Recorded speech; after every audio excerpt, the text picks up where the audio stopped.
কি হবে যদি একজন পুলিশকে ভুল করে কয়েদিদের মাঝখানে আটকে ফেলা হয় একটা এমন জায়গায় যেখানে প্রতিটি মুখই শত্রু আর প্রতিটা মুহূর্তই মৃত্যুর হুমকি। প্রথম দিন চাকরিতে যোগ দিতে এসেছিল এক তরুণ অফিসার। সে ভাবতেই পারেনি কয়েক মিনিটের মধ্যেই তার জীবন ভয়ঙ্কর দুঃস্বপ্নে আটকে যাবে।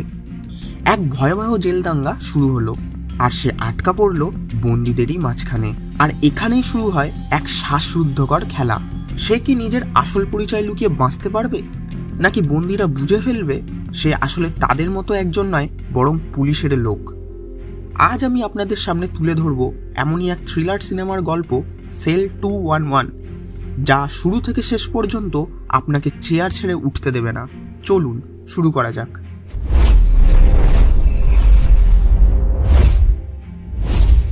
সিনেমার প্রথম দৃশ্যেই আমরা দেখি এক বন্দির ভয়ঙ্কর পরিণতি।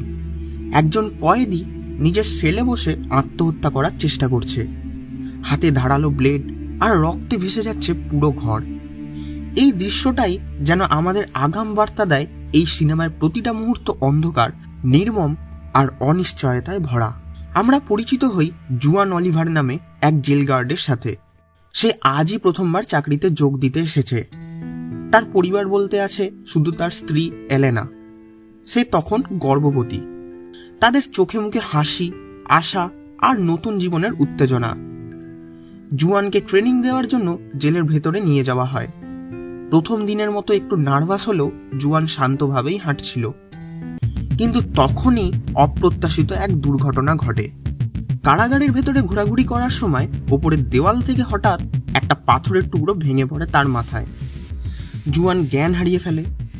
অন্য গার্ডরা তাকে দ্রুত সেল নাম্বার 211-তে নিয়ে যাওয়ার কথা বলে, কারণ ওই সেলটি একমাত্র খালি ছিল। তারা ভেবেছিল জুয়ানকে সাময়িকভাবে সেখানে শুয়ে রাখা যাবে, ততক্ষণে সেখানে ডাক্তারকে নিয়ে আসাও যাবে।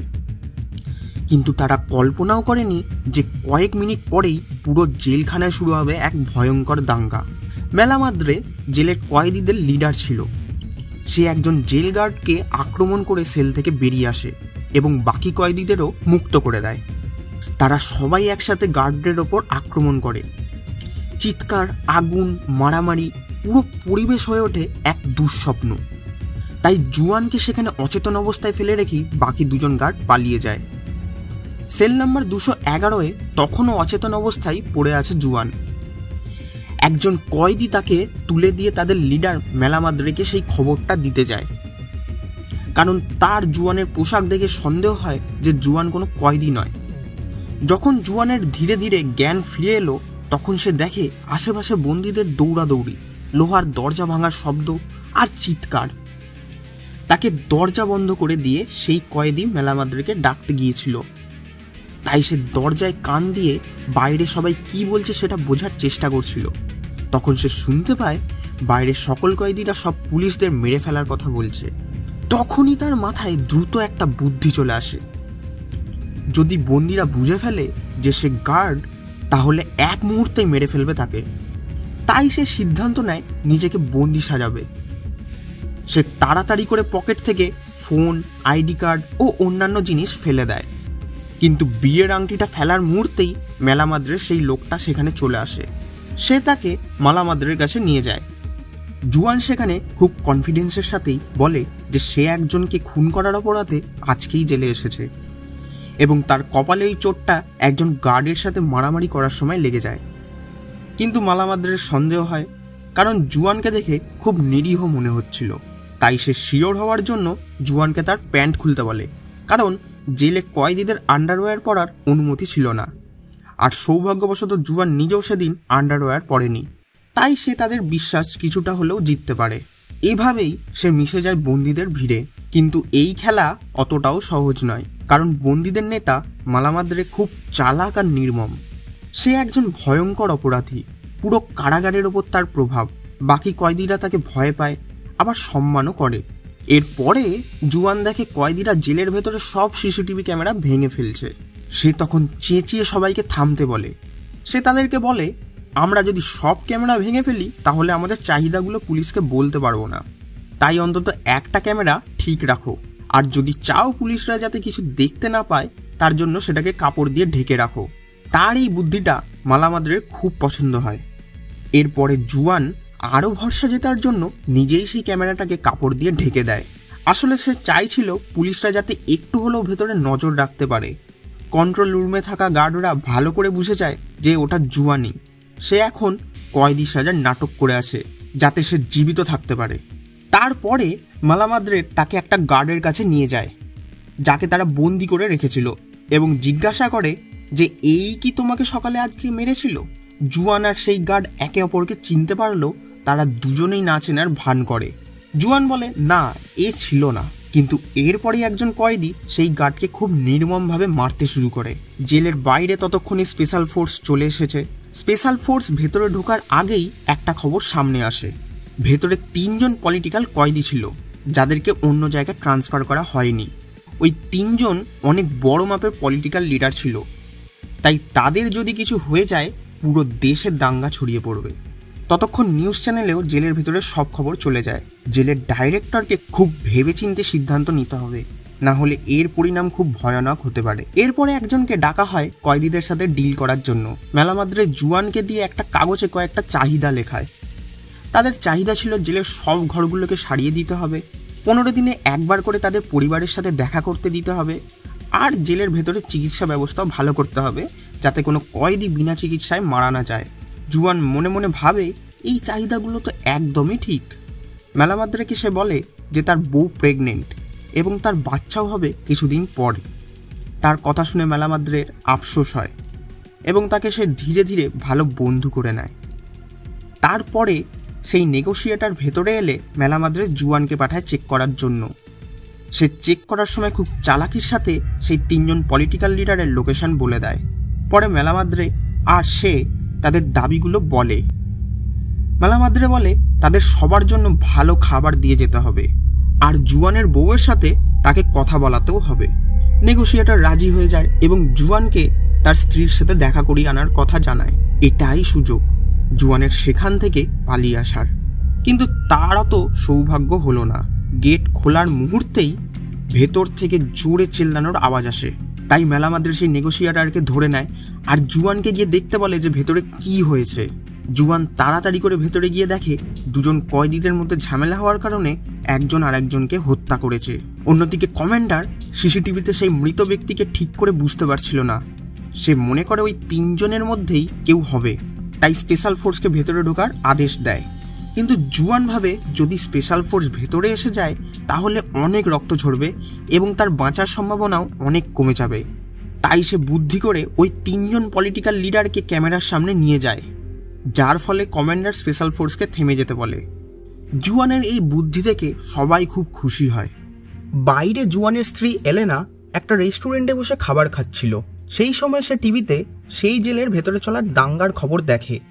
তাই সে তাড়াতাড়ি করে জুয়ানকে ফোন করে, কিন্তু তার ফোন সুইচ অফ আসে। সে খুব চিন্তায় পড়ে যায়। অনেক চেষ্টার পরে সে জুয়ানের একজন কলিগকে ফোন করে তার খবর জানতে চায়। সেই কলিগ জানায় জুয়ান ভালো আছে, কিন্তু সে অন্যদিকে আছে, তাই এখন তার সাথে কথা বলানো সম্ভব হবে না।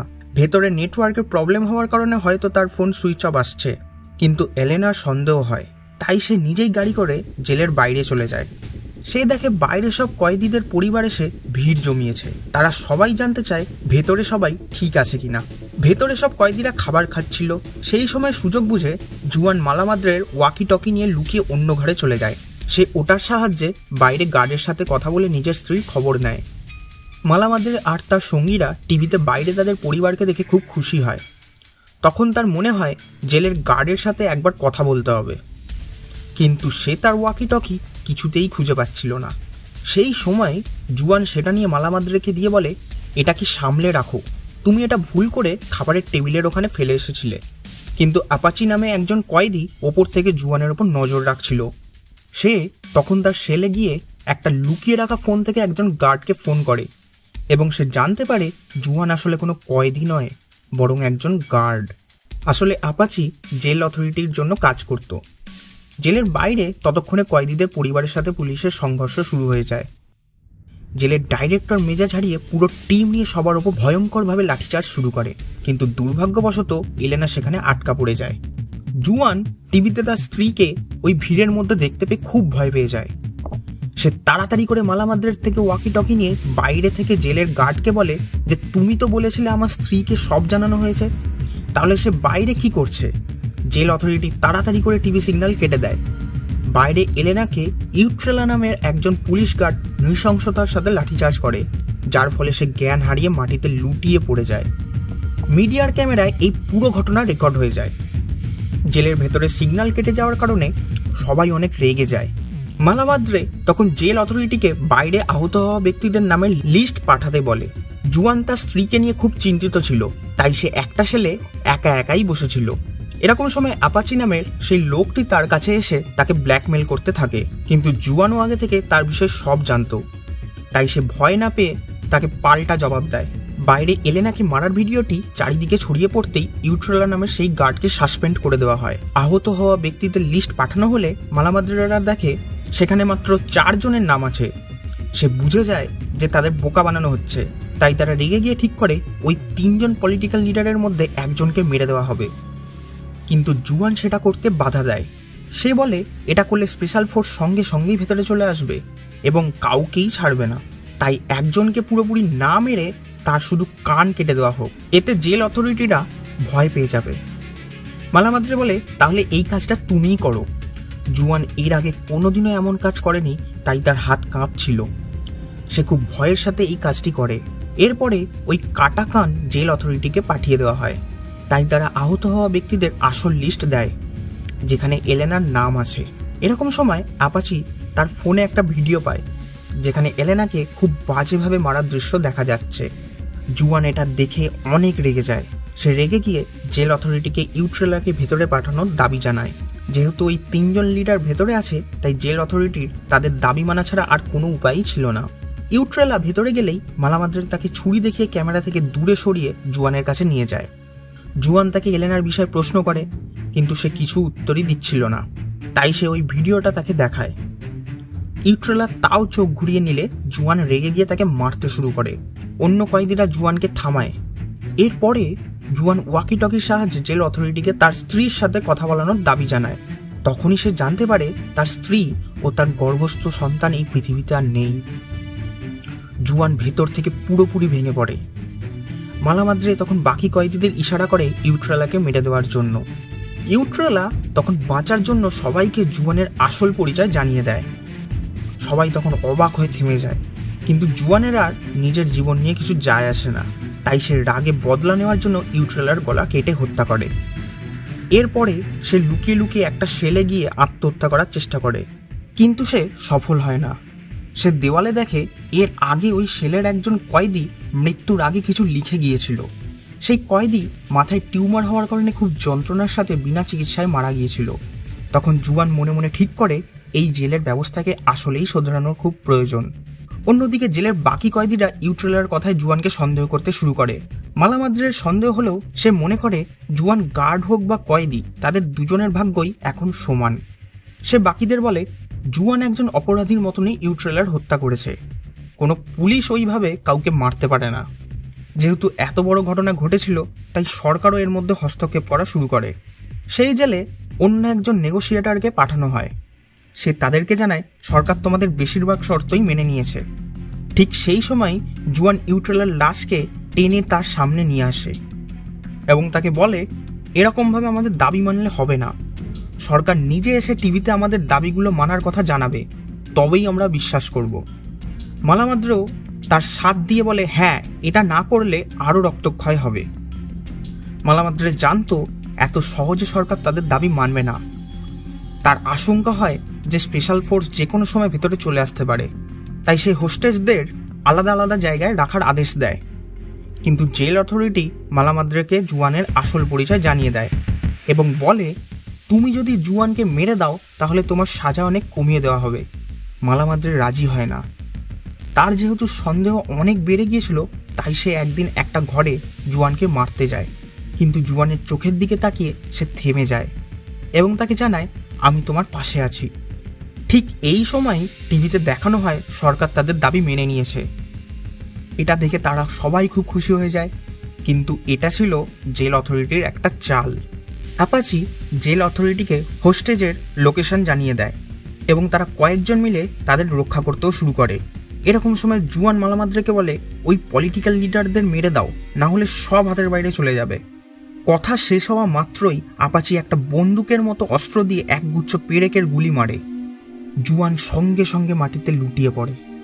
মালামাদ্রে জুয়ানের কাছে যায়, কিন্তু তারও কিছু করার ছিল না। আপাচি মালামাদ্রেকেও গুলি করে দেয়। সে জখম অবস্থাতেই আপাচিকে মারতে যায়, তাই আপাচি আরও একটা গুলি করে দেয়। স্পেশাল ফোর্সও ততক্ষণে ঢুকে পড়ে। এরপরে আপাচি সবাইকে বলে দেয় মালামাদ্রে আর জুয়ান মারা গেছে। এই কথা শুনে বাকি কয়েদিরাও হার মেনে নেয়। তারপরে জুয়ানের সেই কলিগ জুয়ানের লাশ শনাক্ত করতে যায় এবং সেল নাম্বার 211-তে গিয়ে দেখে একটা আংটি, যেটা জুয়ানের স্ত্রী জুয়ানকে দিয়েছিল। যে মানুষটা মনের মধ্যে একরাশ স্বপ্ন নিয়ে এসেছিল, তার শেষ পরিণতি খুবই খারাপ হলো। সমাজ তার কাছ থেকে তার সব প্রিয় জিনিসই ছিনিয়ে নেয়। সে গার্ড হয়ে বেঁচে থাকার জায়গায় একজন খারাপ কয়েদির মতো মৃত্যু গ্রহণ করল। এই গল্প আমাদের একটা বড় শিক্ষা দেয়। মানুষ আসলে পরিস্থিতির কাছে বন্দী। ক্ষমতার খেলায়, সত্য মিথ্যার লড়াইয়ে কেউই পুরোপুরি নিরাপদ নয়। এটাই ছিল সেল 211 সিনেমার হৃদয় কাঁপানো গল্প। যদি ভিডিওটি ভালো লেগে থাকে তাহলে লাইক আর সাবস্ক্রাইব করে পাশে থাকবেন। আপনাদের একটা সাবস্ক্রাইব আমাকে ভীষণভাবে উৎসাহিত করে। আবার দেখা হবে আরেকটি রোমাঞ্চকর সিনেমার গল্প নিয়ে। ততক্ষণ পর্যন্ত ভালো থাকবেন, সুস্থ থাকবেন। ধন্যবাদ।